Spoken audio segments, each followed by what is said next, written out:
Hello and welcome to episode 7 of Seddon and Lacey's Comic Stash. And this episode is not really a ratings or a list of our favourites, but what we like and dislike in heroes. As always, like, subscribe, ring the fucking bell and all that YouTube jazz, because that's what you need to do these days. Also, follow the other content on the channel, the wonderful Seddon gaming sessions of I Joined a Cult. Join my cult. Join the cult. Seddon, Stu even with his Stadia play-alongs, Seddon and his pop videos, and obviously the main event, the granddaddy of them all, the weekly show where you get all of us talking pretty much bollocks for a couple of hours. Cover everything, didn't we? For movies, TV, gaming, wrestling, sports, comic books, right the way to political theory, badly thought out statements about political theory, and everything in between.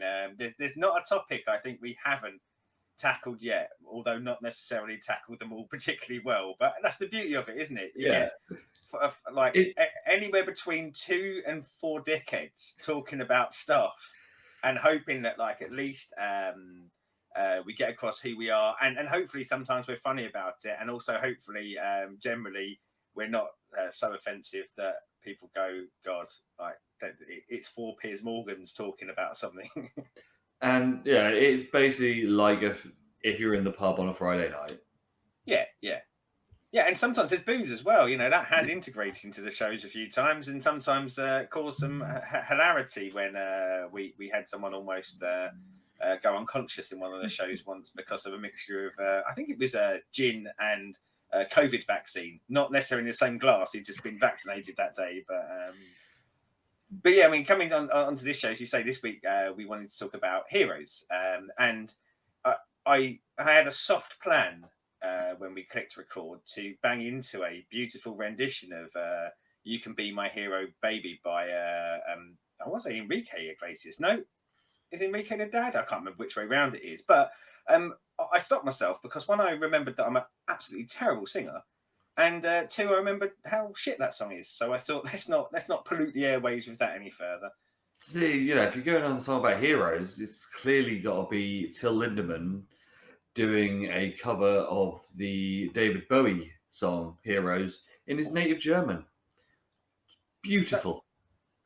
I kind of this is look at this. We've deviated already. I'd have if I'm going to do heroes. If I'd have thought about it, I probably would have gone with Tina Turner. We Don't Need Another Hero, purely because I reckon, as singing voices go, my voice is probably more similar to Tina Turner's than it is any other sort of male singer or anything like that. And it's from a great movie, which obviously is something we love and we love talking about. But yeah, heroes for us. We've been doing this comic book podcast now for 6 weeks before this, and one of the things that we've looked at is the deep dive into Batman, and we've done a few top 5s. But one of the things I think that we said from day one that we find quite interesting is kind of learning a bit about each other as well, learning about our comic book origins and what drives us. And we put this down as an interesting topic because it's so broad. There are so many different archetypes of heroes. There are probably millions of comics at this point, and most of them have a hero at the forefront, and right the way down to Antiheroes, which I'm sure we'll touch on. But I think it does probably say a lot about us as people as to what we want out of our heroes, who we gravitate to, who we don't gravitate to. So it just seemed like a kind of a nice topic for us to maybe talk a bit broader about the comic book world and us, and our lives in there. So we shall start with, what is it that you actually want in a hero / anti-hero / main protagonist? Yeah, let's start with an easy question, Lacey? No, I mean, you're right, aren't you? I think that is a really good starting point of going. What is it we are looking for, and I guess a lot will drive from there. Yeah. So for me, I want them to obviously, in the hero side, definitely be a beacon of good in a usually unjust or evil world, but they should be flawed, they should be human, or at least humanizing enough that you can not necessarily see yourself in them, because as I said, we're not all Batman and Iron Man and multi-billionaires that can just go, Yeah. fuck it, I'm going to buy this suit and I'm now Iron Man. Just gonna go off for 5 years and train myself to be the peak of physical condition. Yeah. Back soon, and then I'll take out all the criminals. Yeah, I think the person who makes me pay my mortgage every month would get a bit miffed if I just stopped earning cash and trained myself to be the ultimate martial artist on the planet. Yeah, but there should be a level of humanity in them that you can always connect with. You look at someone like Spiderman, for argument's sake, who is a geeky teenager. A lot of us were there. We weren't then bit by a radioactive spider and and be able to do that. But also when he's out of the school stuff and he's a bit that older sort of section where he's working, the whole your responsibilities on both sides and balance and choices and not so much living the double life, but that level of how do you deal with all of these things that you have to deal with because of being a fucking adult. How do you balance that? How do you go through with all that? So it doesn't have to be that I literally can see myself in it, because I'm not going to look at Blade and go, I'm a black day walking vampire. Of course I am. Yep.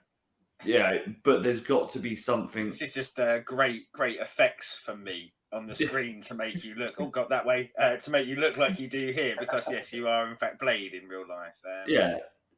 But yeah, so what are you on that? There's a couple of key things that I think you really said there, and the thing that really stands out for me is the point you're making at the moment, is that connection, and there's probably an easy and a quick win, isn't there, for someone who creates a hero? So in most part, we're talking about comic writers and artists, but obviously people do create heroes in other forms, is trying to find an everyman. And I'm going to use the term everyman, and I'm going to stick with the term everyman, because I think we will pick up on the difference between sort of male superheroes or male heroes and female heroes. Bearing in mind we're two males talking about this, so I think probably there's a lot of heroes that have been created that were designed more for us. And obviously, as the years have gone by, I think there is probably and hopefully, should I say, a lot more out there that would resonate and have that instant connectivity with a female audience now. But yeah, I want to connect with my hero in some way. But you said it very well. It doesn't need to be me, though. It is handy and it is easier if it's me. And I think Peter Parker will come up and Spider-Man will come up a few times. But if you were going to do a bit of a kind of a generic idea of, I mean, I was a kid growing up. I was at school. I liked comic books. I liked movies. I liked things like that. Peter Parker should be my everyman and should be where I find those connections. But I like to just, I guess my connectivity has to be, I have to understand the hero, who they are and what they are. I can get that connection by just going, I am not you. Your Blade example is very good. I'm not Blade. I'm not a half vampire. But when I see them portrayed and when I see how they do their heroic acts, I want to go, I feel like if I was them, if I was put in that position, I would react very similarly. That's that level of connectivity that I want, is to go, yes, that would be me, or I can see why they did the things they did. And the other thing that really struck out for me in what you said, which is something that really resonates with me when I think about what I want from a hero is I want them to be just. I want their cause or the things that they are fighting or the ways that they do that. I want to feel like it fits my outlook on life and my moral code, I guess. I mean, you could very easy just sort of say, well, hero beats a bad guy. And that is your kind of cookie cutter way of producing a superhero story. But I don't always feel like they come across quite as just, or their reasoning for it resonates with me. So yeah, the connectivity resonating with me, and I have to feel like the actions that they're doing are the right actions. And if I can jump, because one of the things I wanted to do to probably maybe establish what I want from a hero is to possibly talk about a hero I don't like, because I think that might actually show the other side of the coin, especially as the one I'm going to pick on is probably one of the biggest heroes in media, and I don't like Superman. Me too. I was hoping you would be the same. Yeah, and I've got the feeling you might on this. Because as I said to you, there's two that I just can't stand. Yeah, and they're for the same reason. But I'll let you obviously go into why you. I mean, we talk about that connectivity thing, which I've said is really important to me. I can't connect to Superman. Superman is a god, effectively. Superman, I'm going to say Superman has no flaws. Like, we'll put kryptonite to one side because it's a bit of a weak flaw. And I say flaws in their powers. We'll get back to maybe if he's got any flaws as a person, but he can beat anyone at any time. And I don't resonate with that, because I go, where's my struggle of my hero? Like, he can do everything so offhand, and I think where I find myself, I think it's very hard to write because of that.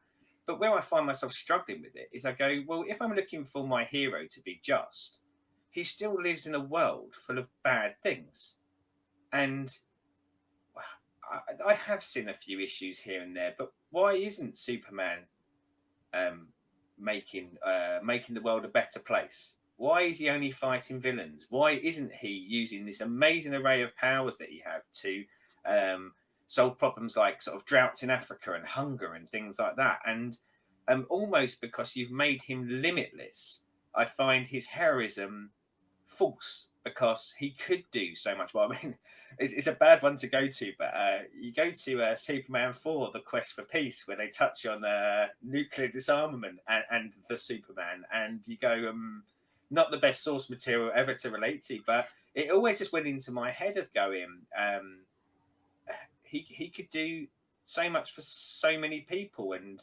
arguably you could say, well, he also has a right to have his own life, and really should he be spending every waking minute of every day fixing everything for everyone? Because human beings are flawed and these bad people will do it again. But yes, it is my answer. If he's going to be the hero that they tried to portray him as, then he just doesn't. It just doesn't work for me. And he's such a Boy Scout with it, like there is no.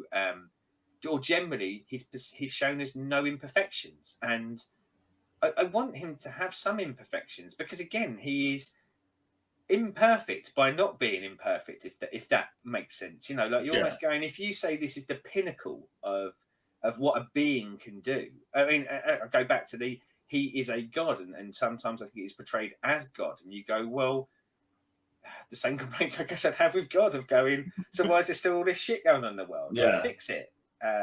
But yeah, I really, really struggle with him. Where do your struggles with the greatest superhero of all time come from?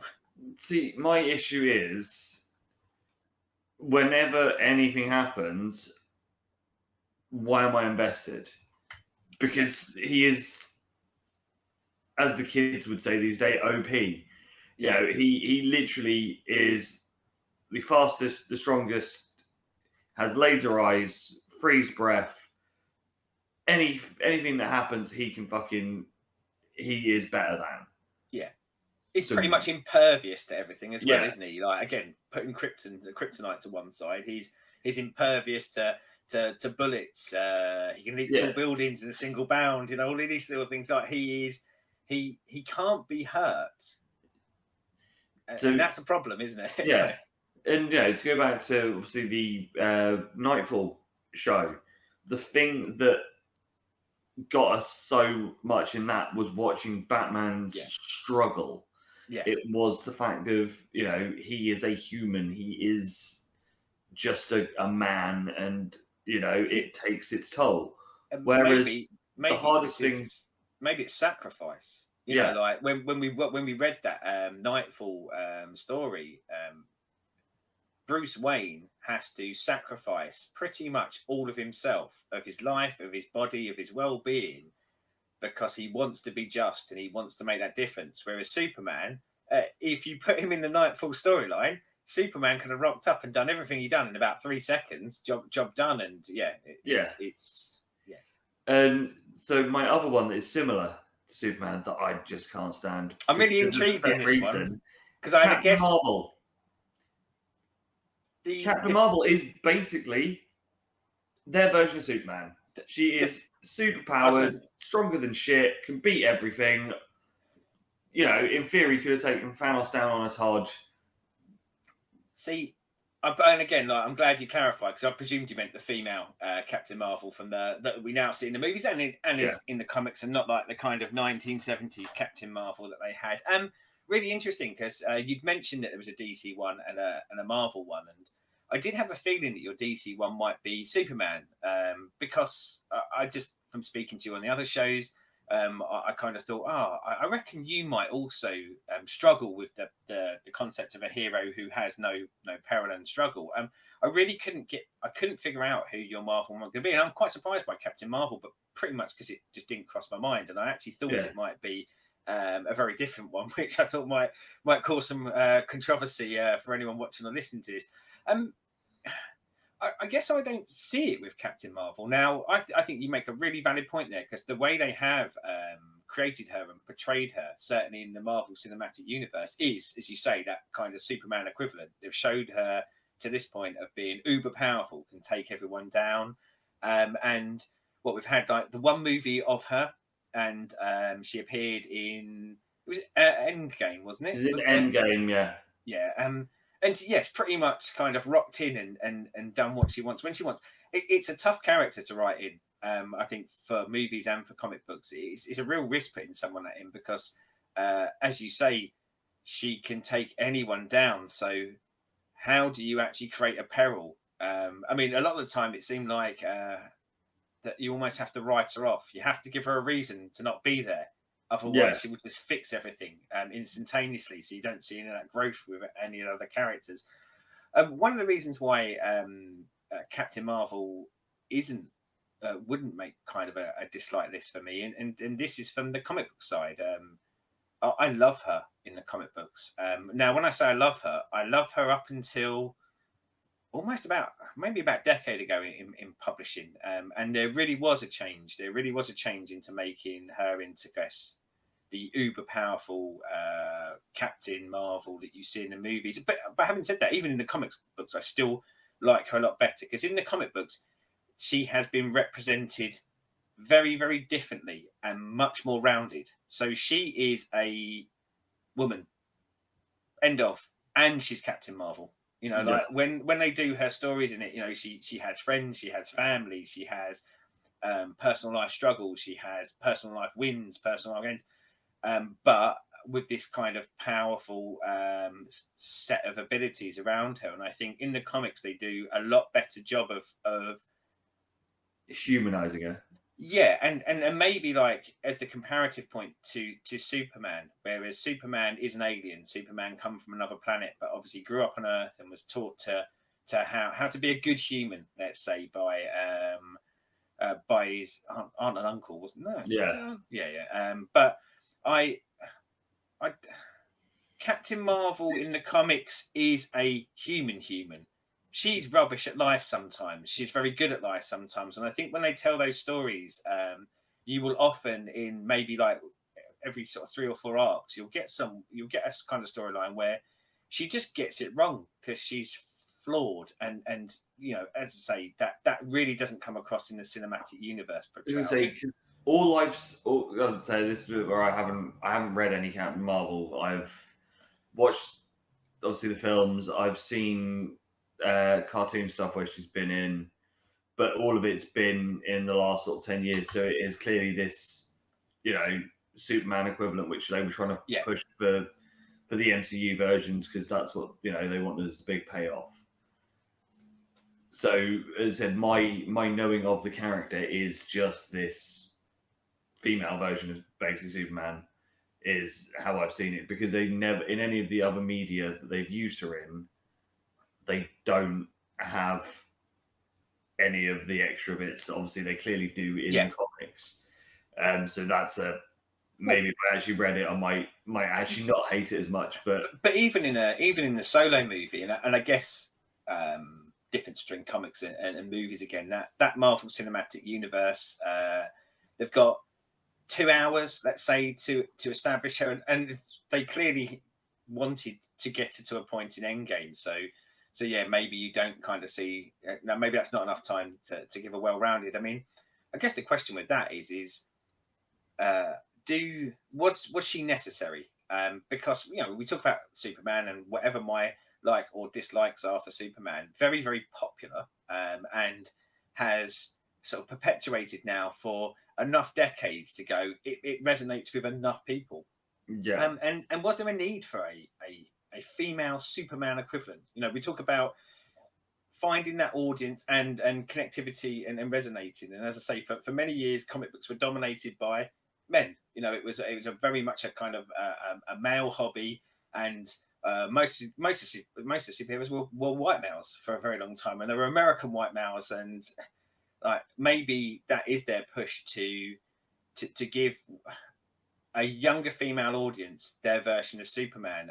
For me, a shame though, because if that is the way they are going to go, I think they're missing a trick. 'Cause I think the character is so much more interesting than that. I mean, go back and I'm trying to remember. Sort of, God, time flies, but for a reasonable period of time in the comic book, she was an alcoholic. She'd come in through the 70s, and I think it was just an iconic image. And at the time in the 70s, this was when we got characters like Blade and things like that. And I think the comic book world was trying to be a lot more progressive. It was trying to introduce heroes that were of different races, different nationalities, different sexes to find that. But I would say initial, she's quite generic. In fact, the fact that she's Captain Marvel, she gets her powers and she pretty much takes over from Captain Marvel, who was a man. And I think, very sort of generic in origin, and kind of just mooched about for a long period of time. In fact, so much so that she had all of her powers stolen from her by Rogue from the X-Men. Getting into a bit of lore now, but they almost kind of wrote her off because I think they liked the Rogue character more and wanted to give her a bigger expanded set of powers. So she stole the powers from her. And then, she was just in the background. Every now and again, she'd show up in a story. And I think it was early 90s. And I think a comic book creator obviously come back and went, do you know what? I like that character. Let's kind of reintroduce. And I say, when they reintroduced her, like over the period of let's say the next sort of 5 years, she just started sort of making mistakes and messing up. And then ultimately it led to this storyline where you found out she was messing up and making mistakes because she'd been drinking on the job. And then she drank more on the job because the mistakes she made, and she kind of spiraled. And then coming into the mid 2000s to 2010s, you get this kind of arc where she comes out of that and becomes this uber powerful big character. So I think it's a shame because I think the main representation of her is really one note. It's this really one note. Here is a female version of Superman. And I can see why you don't like her based off of that if you don't like Superman. So it's I think I may now have to obviously look at some of this the past stuff, because as I said, it is just that it is again another one of those, for the same reason with Superman, is why should I care when in theory they can fuck everyone up. Where's the peril? Where's the intrigue? Where's the can they do it? And I love that term. I love that term. Where's the peril? And I know we're kind of, I guess, touching into the villainy world, but going back to what we want out of our heroes is, I want to see that struggle. I want there to be a clear peril. If it's really easy for them, then just do it. And why am I watching it? Yeah, Or why am I reading it? I need to see. We talk about like a journey of a character in any story.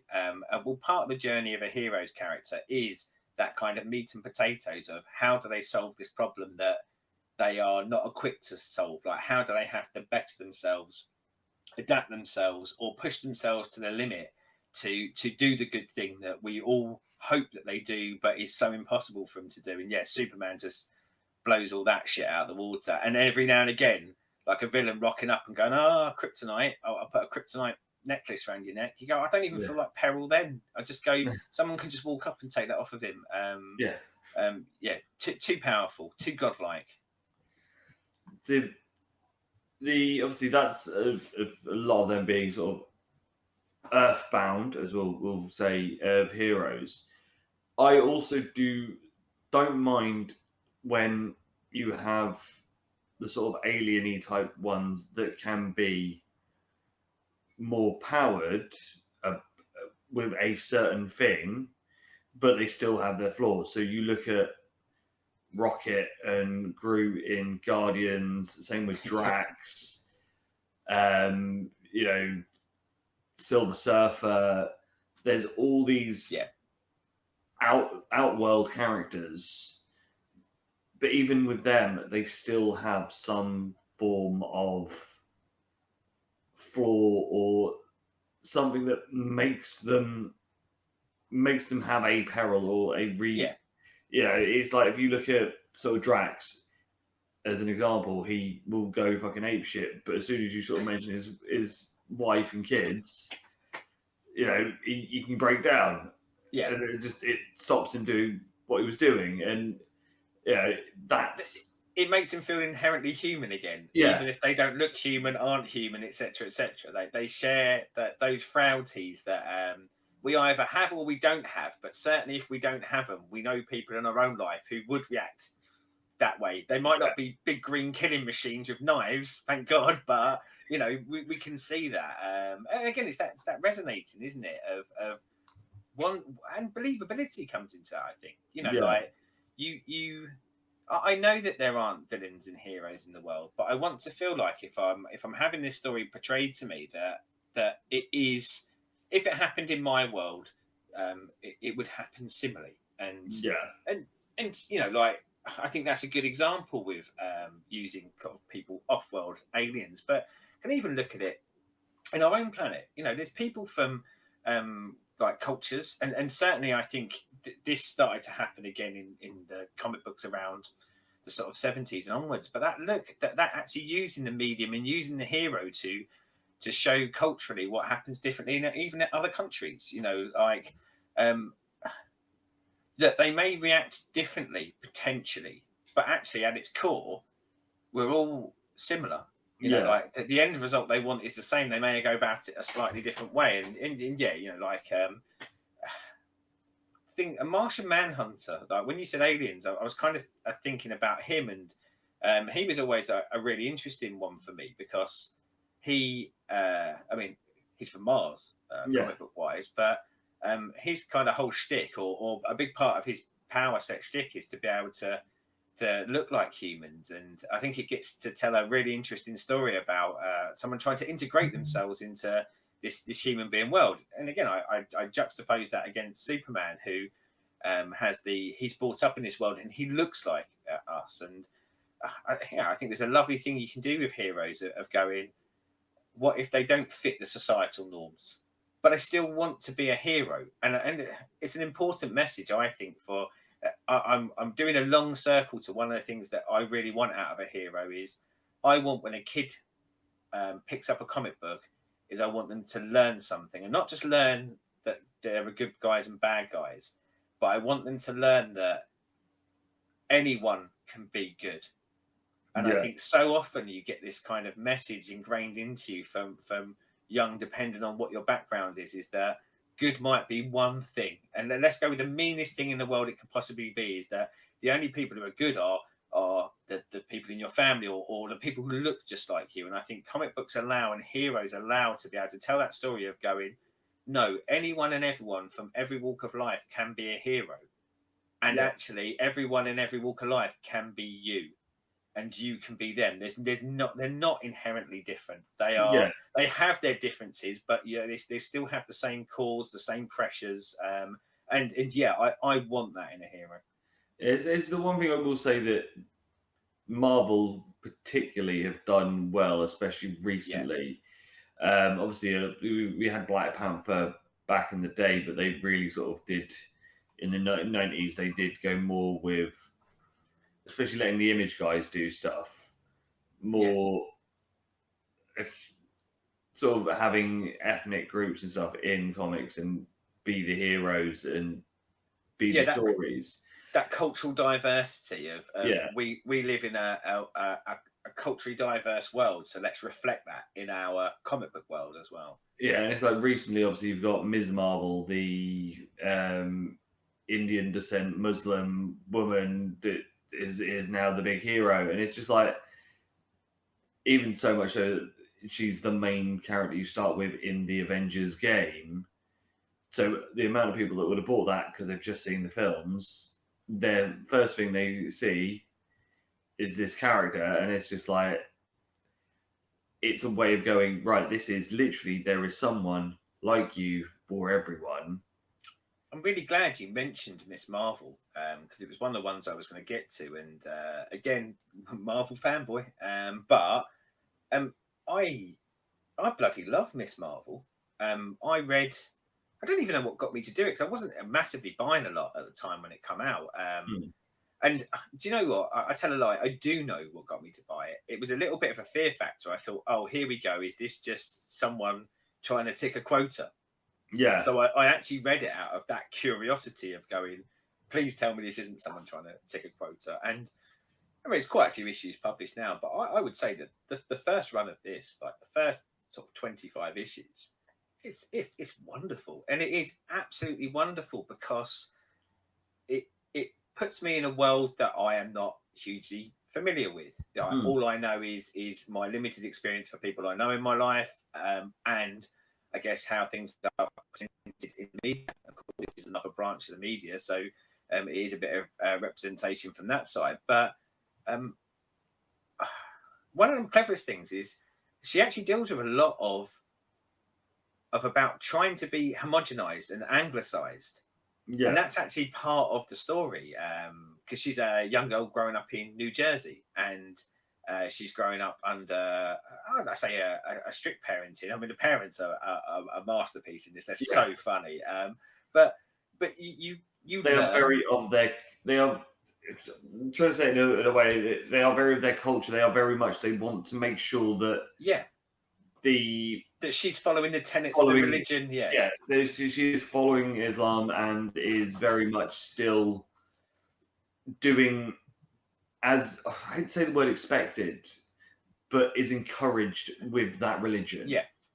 Yet still being a teenager in America in the modern day. You get this beautifully well-rounded person, don't you? Because she wants to also follow the tenets of religion. It's not like she's like anti, but she, as you say, she's a teenager of her day. I mean, to compare her to, let's go back to one of the originals, someone we talked about earlier, the Everyman, Peter Parker. I imagine for such a wide group of people, she is Peter Parker for them. Yeah, I think she is a modern Peter Parker, and as I say, I think like the audience is wider and broader now, and I think if I was a young person reading comics in the same way as I was supposed to resonate with Peter Parker back then, I think I would. I'd resonate with Kamala Khan, because it's got enough of that, what it's like to be a teen in the world now, but also introduces all these flavors of a life that maybe I don't get to experience day to day. But we talk about that connectivity. I'm not a Muslim. I haven't grown up in a Muslim background. I'm not a teenage girl. I never have been a teenage girl. But I feel such a connection when I read. I mean, she's due to have a TV show come out in the not too distant future, and it's one of those ones where I hope that they get the TV show as well as they did get her in the comic book, because again, I think it's one of the beautiful things and one of the reasons why we want heroes is it's a really nice thing. It's nice to teach everyone from kids up to grown-ups about that balance between being good and maybe that having a moral code and a moral compass, and also it's one of those of just exposing different. Yeah. Because that's the thing. It's like, as I said about earlier, like I'm never going to be Blade. I'm never going to be Luke Cage. I'm never going to, be in the 70s in Harlem. Yeah. But I can read Luke Cage. I can read early Blade, and through that I can learn. It's the same with Ms. Marvel. Like kids today, especially in the world that we're living in at the minute, with stuff that there is still that pushing of especially with like stuff in like Afghanistan, that sort of thing, of like this is a religion that is backwards or outdated, that even if like the kids read it and go, actually what I'm hearing is wrong, they are just like us. Well, and like you're spot on about maybe teaching kids that as a really good starting point, because I mean we grew up in a different time, but for me, I remember talking at great length to my parents about I mean, for me, it was racial, but it was black community, and I grew up like in a time where, God, really are deviating here, where hip hop music where it was kind of finding a foothold, and that's where I learned a lot of stuff. And you can say like, what could you really learn from that? Did you learn to be a gangster? No, like I saw a world that I wasn't seeing in my everyday, and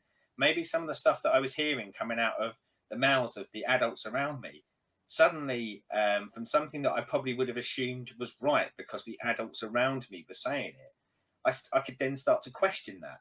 And I did start to question it. And I think, yes, like that's what we need to do. It's almost breaking walls and barriers down by just showing it in a factual way, but showing it in such a way that,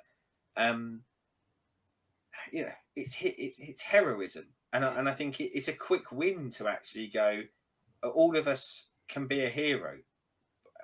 Okay, I know I said it earlier, but we might just approach it in a slightly different way. But the core sort of idea of what doing something good is, that rings true across all kind of cultures.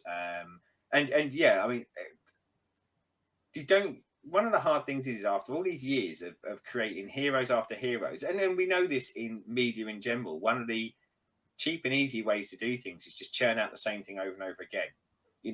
Unfortunately, if pre the Marvel Cinematic Universe explosion, if you'd have put out a Miss Marvel movie, it would probably have died at the box office. Would have been really, really lucky to find a significant enough audience. But if you were putting out Spiderman 20, you're going to get a big audience, even if it's turd. But I think you still need to start. You still need to keep creating heroes like this. And this for me is she is the best new character that I know of, or that I feel like in probably since the 70s. And there are a lot of arguments for Deadpool because obviously he's very popular. But I think as a singular kind of heroic character, I think since the days of Claremont and the giant size X-Men and all this sort of stuff, I think this is the sort of creative zeitgeist of this is the best hero that has come along since. And then there are other good ones. Don't get me wrong. There's a lot of good characters have been created, but yes, to almost create a new. I'll go back to the Peter Parker. For me, this is the new Peter Parker. This is modern day Peter Parker, and to do it with someone who is predominantly of a different cultural, religious background of most of its audience, and let's be honest, different sex than a lot of its audience as well. Absolutely genius.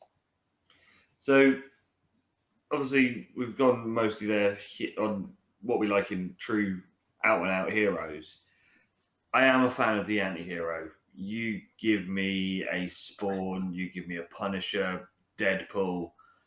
I almost thought, Chris, about going, do we do anti-heroes are different, because I know your love of it, but actually Yeah, I think it does sit hugely snugly in this, because I think there's some sort of great comparative points, isn't there, as to yeah. I guess how someone becomes an anti-hero and why they still resonate with us in a heroic way. Because the thing is, with the ones that I like, they are usually they were bad. Something has happened to them that has made them the hero, or at least have a reason to do what it is they're doing. I.e., you look at Punisher. Obviously, he was a bit of an arsehole, but then his family got killed. Yeah, There's that flick of the switch of, yeah, he's still a cunt, but he's out for vengeance, yeah, and what he's now doing has I wouldn't say a nicer edge, but at least a bit more moral compass behind yeah, why he wants to murder and kill everyone. The same with obviously Spawn. He becomes a hell demon, so yeah, he is doing satanic evil things, but he's going after bad guys while doing it. It's not he's not taking the souls of small children. He's going after the fucking evil fucks that deserve to die. Deadpool, he's just fucking funny. yeah. He's one of those of it with him, because they literally can do anything with him. He's the one, probably the only one of any of the characters in all of like heroes, villains, everyone that can be both, do anything, and always work, because he is the comic relief. He in theory should be a sidekick, which I is something feel else like we'll go on in a bit. But he's taken that sidekick role, but made it actually he is the main guy, and it's like every part of every type of character in one with Deadpool. well, I was going to say, when we said about heroes, I guess with heroes, the truth is the hero is that character maybe we want to be, maybe how we hope we would deal with a situation. The anti-hero is probably the more realistic how we would deal with a bad situation.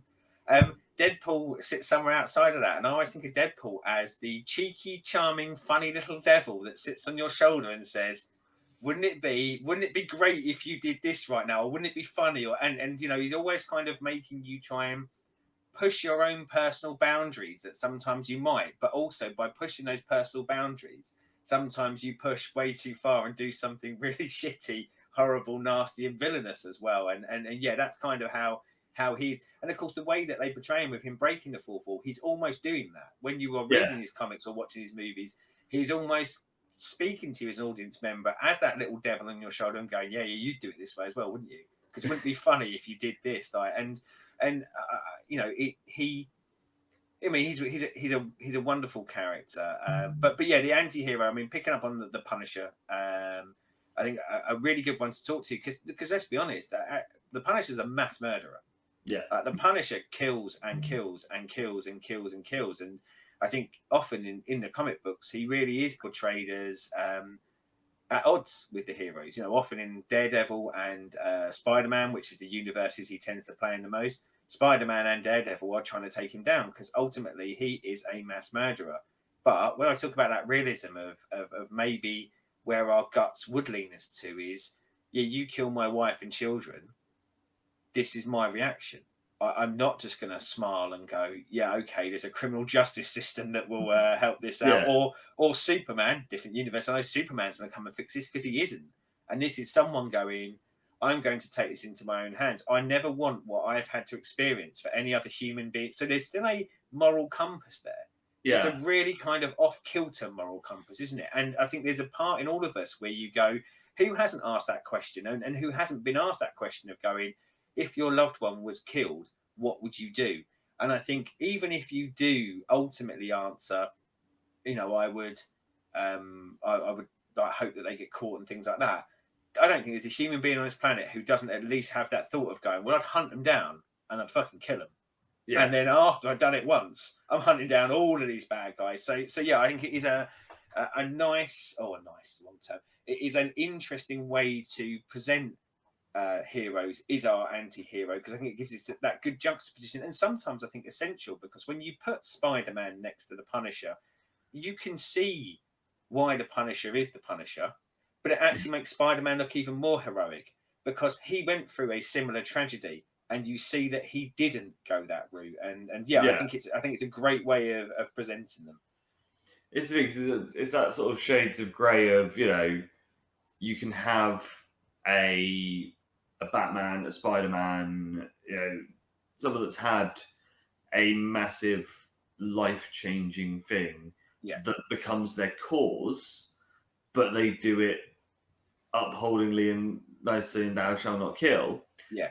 And then you've got the same start point, still doing what is right, in quotations, but not doing it in the most heroic and honourable way, just going out for vengeance. So I've got an anti-hero question, and this is one that I'm particularly interested in, because I think has a foot in both camps, and I'm interested to see where you land on it. Wolverine, hero or anti-hero?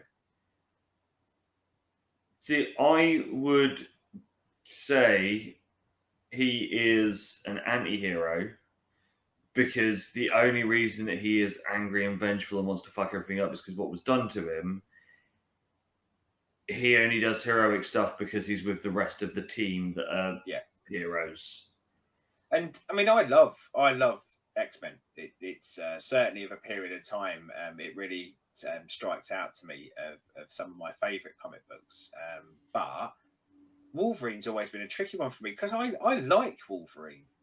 But whenever I try and think about why I like him and whether I think he's a good person, I find it quite tricky, because he does have that. He's experimented on, very bad things are done to him, but he kind of just indiscriminately kills at this stage. Yep. And when I say indiscriminately, he still kills bad guys, but like Punisher, whether I think it actually makes sense, he has got a cause, isn't he? He is a hit list. Yeah, and I think in a lot of cases anti-heroes do, whereas probably post Wolverine, because of how popular he got, I think we saw a bit of this coming in from the 90s and onwards of almost it just being cool to kill the bad guys, and I think that's where I struggle a bit with anti-heroes in comic books. Maybe in films slightly different, but is that I don't know. We talk about what makes a hero, and I don't really want my heroes to just go,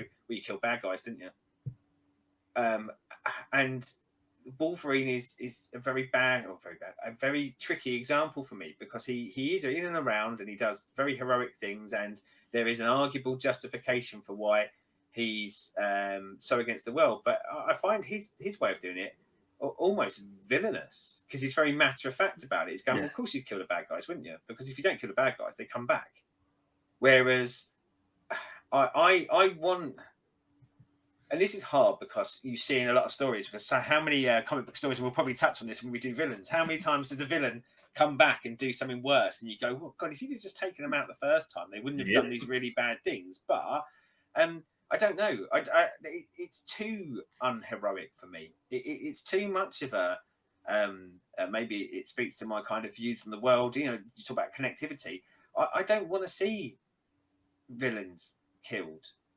Now, if you said to me, there are some people and some acts that some people could do where I think people deserve death, I probably, in all honesty, I'd say yes. But too often does he just go, well, pop the claws, because that's what you're doing it, and you go, come on, they weren't that bad. They were kind of like a D-list villain.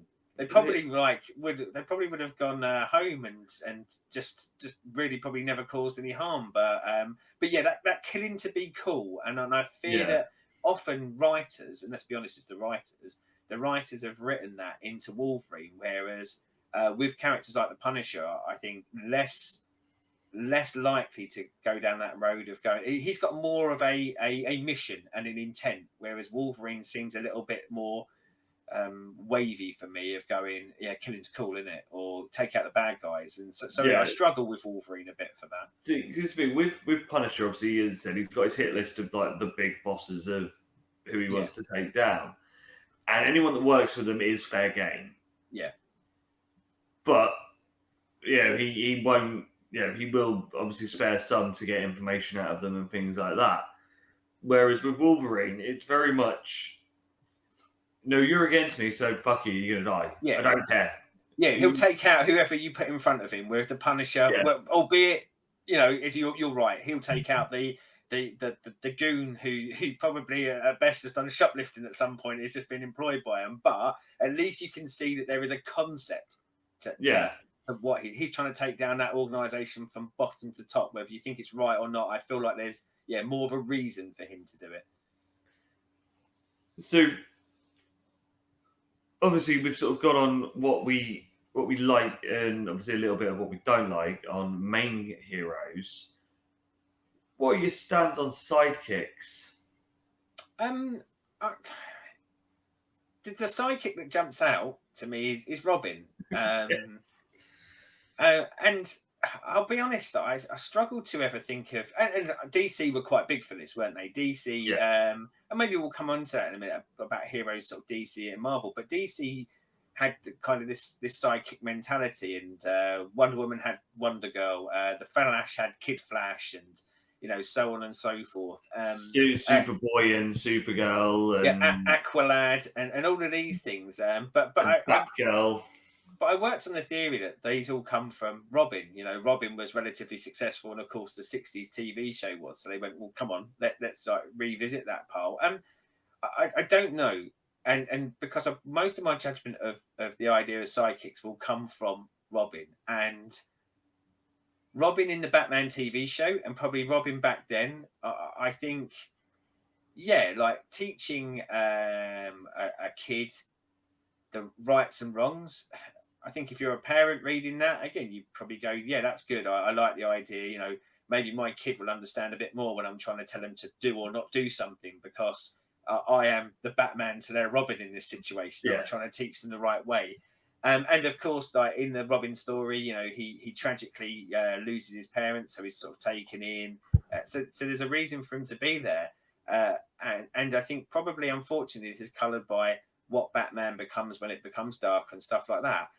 I'm not really keen on the idea of a kid sidekick, because why would you bring a kid sidekick into that world? I'm not a fan, I think I would say, but I think at the time when they were being introduced, I get it more. But I struggle with it as a concept now. I'm trying to think of anyone that still has them other than. So I wouldn't even say Batman still really has sidekicks as such now, because Nightwing, Robin, and things like that, they're all Red Hood. They've all actually sort of gone on to be fully fledged individual characters that are just Batman's mates that will interchange into which one they want to use for that story. Yeah. Where back in the day it was Batman and Robin, whereas obviously Marvel have never really gone with that as a trope. You've always had the teams, so you've had like the Fantastic Four, you've had Avengers, the Guardians, X-Men, so they have combined. Strangely, now is probably the closest they've got. We have had probably in the last 15 years, let's say, of publishing this cycle where you're seeing a lot of what I think, rather than sidekicks, people would refer to as legacy heroes. So, you've had a lot of younger versions. Like you had the Young Avengers, a few, very good, by the way. And they were all younger versions of archetype Captain. So it was like a Captain America, a younger one of that. A youngest, and some of them are related. Some of them are kids of heroes. Some of them are just people with power sets. but they didn't really do the sidekick thing. You know, they were the young heroes standing out on their own, but maybe using the act of another one. So yeah, I think you're right. It really predominantly is DC and DC of a time, and I guess it's something that they can't acknowledge. But yeah, I do.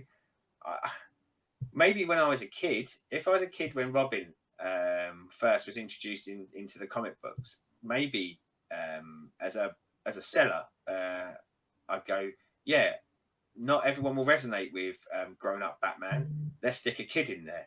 A bit like adding Scrappy Doo into Scooby Doo and things like that. Yeah. That kind of something. But generally doesn't sort of stick with me. And yeah, I just have real questions about getting kids and getting them involved in a life of fighting crime. If they choose to, or so be it. But encouraging them into it, nah, not for me. So yeah, it's one of those. It is very much of a bygone era, as I said, and it seems as very much a DC thing of the child version of the main character. Obviously, the only one not being that is Robin. But obviously, you had Batgirl, you have Superboy, Supergirl, and it just seems that it was an easy trope instead of making new characters. Yeah. Let's just do a teenage version of them, but we can't just backdate the story. Fuck it, new person as a teenager. Well, and you know, like in all this stuff, whenever we cover any of these topics, often it will go unsaid, but always be in the back of our head is this is people trying to. The companies are trying to make money. The creators are hopefully trying to create a good story. But yes, so given the choice of paying someone a load of money to sit there for weeks and weeks and weeks trying to flesh out and build a new character that may or may not stick, or going, knock up Batgirl for us, will you? Because we know people like stuff that have Bat at the front. You can see how some of these characters were birthed out of that. And then again, I think then it comes down to, I mean, you said about Nightwing. I mean, especially there was a period of time where I really got into the Teen Titans and seeing some of the latter Nightwing stuff. I'm glad that they did have a sidekick, because I think it allows them to tell a great story of going, here is Robin, the boy wonder. And actually, X amount of years later in publication, you can see how that person went from the orphan that he was then to the grown up and the individual that he actually becomes. So yeah, good from that side. But yes, I can't help but keep coming back to going. But let's use Batman as the thing. If I'm Batman, do I, in Gotham City now, in the world of jokers that are now, do I take a kid on under me and go, yeah, come out tonight, we're going fighting? Probably shouldn't. So, as I said, this isn't going to be a list of our favourites or anything like that, but as you can probably tell, what we do like in them and what the sort of are our go-to areas of why we like who we like. One thing that I don't know if it's just a me thing, because I had it with wrestling, but the nationalization style. Good. Glad we're going here. Does that have an issue for you? Because as a kid, I fucking hated Hulk Hogan waving his American flag. Give me the Ultimate Warrior from Parts Unknown. Yeah. Weird, fucked up, maybe an alien, who knows. I can get behind him. Yeah. Mr. America, no. Do you... Obviously, there are always going to be characters from each part of the world. But does it, when it's something like a Captain America, does that fall flat when you're not of that nationality? Or so Captain America's a good one, because if we'd have been recording podcasts 20 years ago, I'd have said one of my least favorite heroes of all. Like, he would have been in there with Superman for me as one of my least favorites. Luckily for me, I think there's been enough smart writers, enough good writers, and certainly, again, going back to what they've done in the movies, I think they've made Captain America good now. I think he is the man out of time stuff. I think is interesting enough. And Yeah. I think he is Captain America, but it's not thrust down your throat quite so much as it was maybe in the comics in the 80s, Hulk Hogan-esque times. Yeah. But yeah, you put a flag on anyone, that's it. I'm out. Like, and you have to do a really good job to get me back in. It's a very American thing, and of course, most of the heroes we see were initially published in America, so were very much tied to America. But the same bit of that gets crowds to chant USA at the wrestling, and for faces to be faces in the wrestling just because they say USA or they're from the USA. Yeah. I guess I just never had that national pride, and it's not because there isn't a Captain England, there is a Captain Britain. But I think if Captain Britain had been shown in that same way, I wouldn't have resonated with him just because I lived here in the same way as if there's a Captain Sweden. I think it purely is the I want my characters to be like where they are from.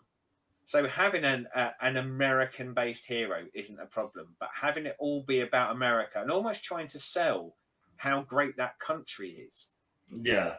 That's where I get a little bit squirrely, because you don't sell how bad it can be as well. It feels like false advertising, and it feels cheap. And I would say in the early publication of Captain America, a lot of the stories I read when I first started getting into comics, he was the pits for me, because I didn't want to cheer for him, and not because I hated America, even if I did, but I didn't want to cheer for someone who was tied to a country and tied to, let's say, a political system. So I always would go in my head of going, well, what if we don't use this much on this podcast, but we do on the Renaissance Men. What if that was Captain Germany in Hitler times? Yeah. And every country has the ability for the people that run it to be absolute fuckbags and do some horrendous things. So when you tie someone to a country, I think it's a very dangerous thing. Yeah. I get it for when it started, because if you think when Captain America was first introduced, it was just pre-World War II, and it was perfect. I hate to use the word propaganda, but I think it's the right word, Chris. What it is. Yeah. To get the country behind taking down an evil. Yep.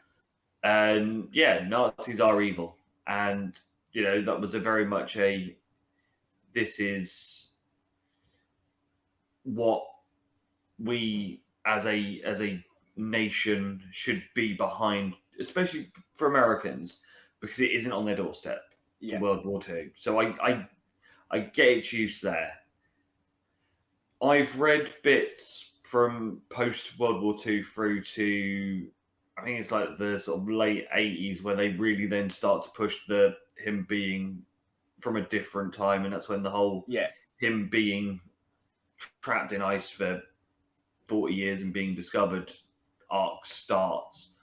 And during that time, it is all very much pro-America, anti-Russian, anti-Korea, anti-China,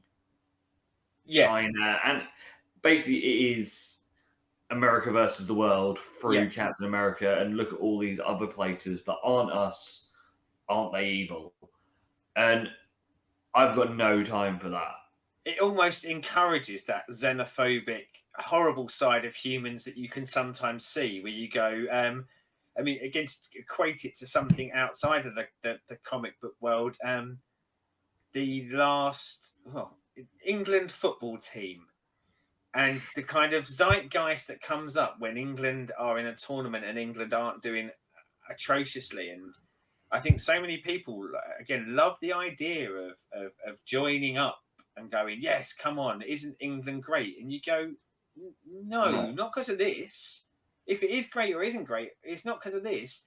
You're cheering from a football team, and then all of a sudden you get this national pride, which for me, unfortunately, far too many times I see national pride very, very quickly turn into national country, where it's very very divisive, and it doesn't in any way kind of get that inclusion, which we've touched on with some of the characters we talked about, and what we want out of a hero. And I think that's what we've said quite a lot from this is we want to see bits of the world. So say if America had been a very shy and retiring country and most of the heroes hadn't been created in America, Yeah. it would be interesting to see what it's like for an all-American boy. But I want to see what it's like for an all-American boy and all those other parts of him. I don't want it to be, a propaganda machine. And going back to something you said about the who were the bad guys, unfortunately, I think it was a simpler time of writing, wasn't it? Where you didn't really need to craft or create a villain particularly well. They just needed to be of a certain country descent, and it was whoever was perceived as the bad guy against America and the world at the time. And I think that laziness of writing also, yes, made me buck against heroes like that. Because I'm like, well, why is that person evil? Well, because they're Chinese. Yeah. Well, that doesn't make them evil. And even if you now show me them doing an evil act in it, I'm actually more sympathetic towards them because maybe they're doing that evil act because you pointed at them and said they're evil because they're Chinese. And like the hero almost creating the villain. So one I really, really struggle with.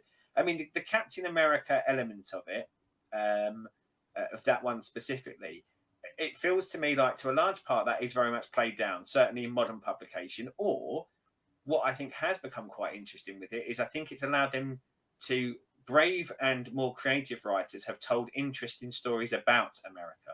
So I think now they will do the story as I am the symbol of America I'm supposed to be, and I don't like what America is now. Or I am the symbol of America. That doesn't mean USA, USA. So in latter years, now that I think we've got a much broader idea of the world and we're not so insular, I think it took a lot of flack. There have been some interesting discussions, certainly in the Trump years of America, of Captain America as a comic book being very much used as an anti-Trump vehicle. Good on them, by the way, because everything should be used as an anti-Trump vehicle. But that now, rather than being the personification of what the American dream is, you can use it to try and point at and criticize the American dream and maybe point out where its flaws are, and maybe try and make that American dream better. And we focus a lot on America, but I think that's the truth of it, is that because publication was predominantly through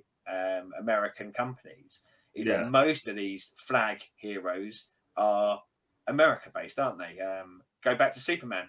One of the reasons why I really don't like Superman is that he's attached to America and the American flag for a lot of his publication history. He learns his ideals growing up in America, and he becomes an American hero despite being an alien. And you could say there's a powerful story there which says, no matter what country you're from, you will be accepted in America and you can become American. Yeah. And then I disconnect again because I go, it shouldn't be about me becoming American. It should be about me becoming a good, productive, nice, helpful human being or member of whatever species you are a member of an alien race. It shouldn't be about, isn't America brilliant? And I can only be brilliant if I show American ideals. Yeah. So last little bit to go on in Heroes. Obviously, we've done a little bit there with Sidekicks as well. Teams. Bloody love a team. Is it, as Jim Cornette would say, well done or just lazy booking? Well done. I know I do. I've always been a sucker for teams. And again, I think you have to be honest on these things. Of sometimes you just naturally gravitate towards something and you can be inclined to maybe give it more credence and say it's better because you like it. I never bad team books, but what I like about teams is, and I'll go back to the X-Men. The original X-Men are quite homogenous and bland in theory. It's four young white American guys, one young white American girl, slightly creepy bald fella who looks after them all. But they do, and it was the 60s, so they do kind of kooky adventures and things like that. And it's when you get to the giant size X-Men where you start introducing someone from Native American descent, like a Russian joins the team, a German joins the team, someone from Africa joins the team. The German looks like a demon. And it starts to kind of open up all of these questions about the world. Now, I will say before I go too much further, going back and reading those giant-sized X-Men, I will say that culturally, they didn't necessarily take as good care of their cultures as probably should have, and it was probably quite lazily written, where they learned a couple of German words and a couple of Russian words, and we'll use them over and over again. But teams, I think, allow you to see a wider amount of reactions to things, and it also, I think, promotes that heroism through, on my own, I can't do this, but with you, I can. And that teamwork element that again is essential in the world. We are all solo people going through this life, but I like the idea of a group of individuals being able to come together, put aside their shit for the good of all. And teams really, really do. And we talk about finding that audience. So you've got a team; it allows you to have men, women, people from different race, people from different sexualities, and it's not always as one note a storytelling as I think potentially you can get with a singular character. Yeah, I am split on teams because some of them I love and they make sense, and then there's others I'm just like, no. And it's pretty much a split between Marvel and DC on this. Marvel do it wonderfully, with X-Men being, so you got your two types of teams. You've got your teams that are always together. Yeah. So your Guardians, your X-Men, your Fantastic Four. But then you've also got the Avengers, which is all these guys all come together because something fucking big is happening. Yeah. Yeah, get the gang. There's some big shit going on down there. We need all the lads for this one. Yeah. And they do it so well. Obviously, I've not read like a lot of the really, really old Avengers stuff, but I've read a lot of it, and there's always a reason for them all to come together. There's usually a point where that all of them have tried to do something on their target and gone, can't fucking do this. Yeah. So it is a point of they have to combine their powers to do what is needed to take down the big bad. DC, on the other hand, with Justice League, I can't stand it. I don't know whether it's just because I'm not a massive fan of everyone that's in there or what, but to me, Justice League just seems really forced and very much we've got all these characters, that lot over there are doing Avengers, fuck, we need to do it. And it's just we are mimicking because that's what the other lot are doing. And the only interesting bit in Justice League of stuff that I've read is there's always that underlying tone of Batman, Superman. Yeah. Do they fucking hate each other? Can they get along? But the rest of the team seem insignificant. Yeah. On them.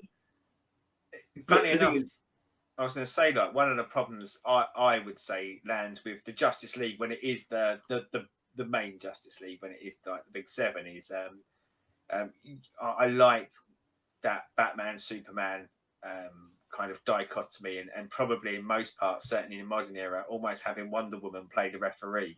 But why do you need any of the others? You got Superman. That's my problem with Justice League. And again, I know this is really rolling back to my problem with Superman, but why do I need any of the rest? Like, just send Superman in. Like, and if he's got to fight 100 people, if he's got to fight, and you have to overly manufacture the story that needs the rest. You almost have to take Superman out, or have a reason why he has to be over there, and and he can only do one singular thing. And I think if you're having to do that much to force the basic part of the story, then it's just not a good story at that point. Just don't do it. Just don't have Superman in it. I liked some Justice League though, and do you know how we are ever adding to the ever expanding list of things to cover? Yeah. During the time of publication, there is some good. Grant Morrison does a really good run on Justice League where it is the main heroes, but I think what makes that good is he probably moves away from them as a character piece, and I think he looks at them as as gods, and it's almost like that, like what happens with a pantheon of gods when they are here to solve like the world's problems. But more so, the ones that I really love is at a certain point in publication. I think it was not far after Crisis of Infinite Earths, where DC got a lot more expansive and creative. I think with what they wanted to do is they've been off all the big superheroes, and they have an amazing run of Justice League where it's pretty much just the C to Z-list heroes that are in it, and it's hilarious, it's funny, it's full of character, and yeah, on our list, I'll add that at some point. I think it'd be nice to have a little kind of read of that to see what DC can do with their teams. I think if they allow the creators to be a bit more creative. See, that I'm interested in, because obviously with like all the Justice League stuff, I know I'm not talking about the film because I haven't even watched it and I have no desire to spend 4 hours watching it. I wish I hadn't watched it. Does that count? Yeah, but it's the thing of like, so you've got at the most the three of them that will do everything. So Batman, Superman, Wonder Woman will do everything. Yeah. We've got Cyborg there, we've got Aquaman there, we've got the Flash there, and Lantern there. And the thing is, those four are good characters in their own rights. But when it comes to a team, then what is their purpose? They're spare parts, aren't they? Flash may be quick, but isn't Superman the quickest? Cyborg is strong and has tools, so does Batman. Yeah. Unless they're going in water, what's Aquaman going to do? Yeah. The age-old problem with Aquaman as a character, if once you're not near a bit of water, he becomes a lot less handy. Yeah. And you've then got Lantern, which again is another one where between Batman, Superman, and Wonder Woman, with what they can do, they can do all of Lantern's shit anyway. Yeah. So it's not like with the Avengers where, because the characters that make up the team are so different, and as I said, until obviously Endgame where they chuck in Captain Marvel, no one is god tier, fucking can't be stopped. Everyone has a weakness. Yeah. They have to come together to do everything. But these non-Big Seven Justice League things, you have to send me some links to stuff because I'll have to look at it. While we're on teams, and I'm going to crap on my own point instantaneously because I'm going to start off by saying Avengers is my favourite team. I come into comics and Avengers was the first team I saw, and for a lot of I said this I think on our Origins one. A lot of it really wasn't very well written. There wasn't a lot of purpose, much like you're saying about the kind of Justice League. They were just often just thrown together. There was no real reason for them to be there. It struggled along the way, but actually it has hit some real purple patches of creativity and writing, and of course the movies. I think they do it so well. But as much as it was my favourite, that's more because of history. But the teams that I like the most, when we talk about what makes a hero, what makes the best hero teams for me is not these ones, not the ones where they're actually pulled together to take on the big threat. As cool as that can be, I do prefer the ones where they're together all the time. So X-Men, Fantastic Four, Teen Titans in the DC universe, the ones where they feel more like a family. Now, they're not a family, but they become a family. For circumstances put them in the same room, they decide that they don't hate each other, they stay there, or the villainy that goes on around them does. And over time, you grow with them as a group. Much as I said about my love for a singular hero, I want the connectivity, and I want to know what happens next to them because I suddenly care about them and I want to see how they grow.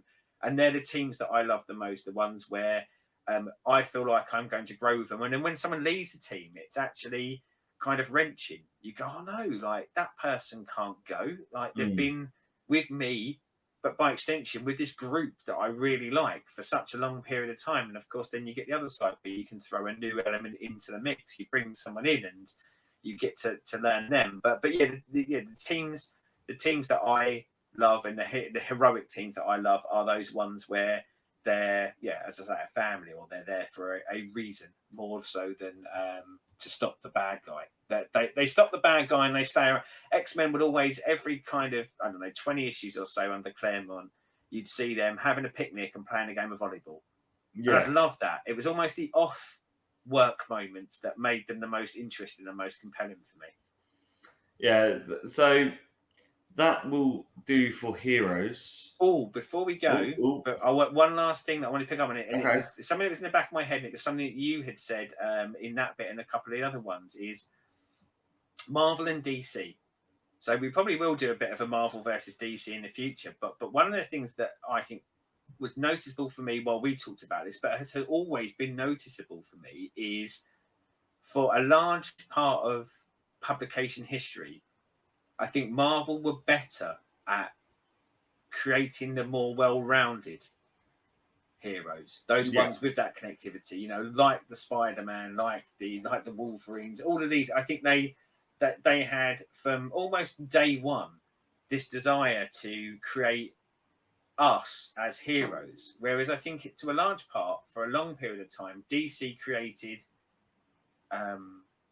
I'll go back to gods again, like almost an aspirational thing. Like, you aren't as good as these people because these people are impeccable and they're not flawed. And I certainly, probably why I become a Marvel boy more than a DC boy was, I think I've told you what hero I want. Marvel made those heroes for me, whereas DC, they didn't make the heroes that I wanted most of the time. Batman being a massive exception. Yeah, you know, I think that's why Batman always stuck out so obvious to me of the DC heroes. Is okay, I wasn't a billionaire on a vengeful mission, and my parents didn't die in a tragic accident, but Batman was the closest thing they had to an everyman because he was a human being, and he was having to fight through ridiculous circumstances, using his wit, his skill, and his own inner strength. Whereas I had no wit, no skill, no inner strength, but at least I had an understanding that there are things I could get. I couldn't get alien godlike powers. So I think there is a difference between the two companies. And the only reason why I bring it up is I think actually that's changed a lot now. I think somewhere along the line, and it probably was as I said in the 70s, I think Marvel started to see that they needed to provide a more culturally diverse product. P.S. Some of that stuff in the 70s really wasn't culturally diverse. It was actually very offensive, but they were tiptoeing into that world. Whereas I think it was probably getting into the 80s and beyond, where I think DC, rather than necessarily even going the culturally diverse route, I think they really started to see that they needed to make their heroes more relatable. And I think you do see that now. But of course, their big three is Wonder Woman, Superman, and Batman. Well, only one of them is relatable to me, although I think they're doing massive amounts of work now with the movies and the comics to try and make Wonder Woman more relatable to their female audience. But I think there's only one relatable on the top end, whereas Marvel gave me the X-Men, a group of misfits that struggled with life and struggled with things, and people were mean to them, and people were nasty to him. And Spider-Man, he was a geek. That they gave me a cast of characters, a cast of heroes that I could find more in. Yeah. Is it? Did you say it's very much all of the DC ones are gods? Yeah. You've got Superman, an alien god who's super powerful. Wonder Woman, the Queen of Amazonia. A place full of Green Lantern, the space cop. You know, he's been given an ultimate power ring to be able to police this section of space. Flash, the fastest man alive, who had been a scientist and a really clever guy, and you're going, fucking hell, like Aquaman, the god of the sea. Yeah. Where am I? Where's that bit of me in all of these people? So it is one of those who, obviously, when we do our versus one, it will come very clear that one side does one better than the other, and the other does the other side better than the other. But that is for another time. That is teaser on our many shows to come. Our next episode will be similar to this, but we will be looking at what we like in villains. So, as I said earlier, like, subscribe, ring the bell, do all the YouTubey stuff. Comments. What do you like? What is it that draws a hero to you? You know, what is it that you want to see in your protagonists? And even if you are one that just watches the films and stuff, what is it that you want to see in those? Because as I said, we know that a lot of people only know these characters because of the TV and the movies and Well, games. and also, if you let us know what like you liked in movies and TV and comics, because of a lot of stuff we've done, like we can chuck you some recommendations of stuff that we think might sit in your wheelhouse based off of what you like so far. Especially Yeah. if your own experience is the movies, yeah, we might be able to put you onto some things. So it is that time for me to thank Mr. Seddon. Thank you very much, Mr. Seddon. Wrong side. Oh God, I got it wrong. Fucking left and right, man. Left and right. And until next time, and villains, good day, good morrow, and goodbye.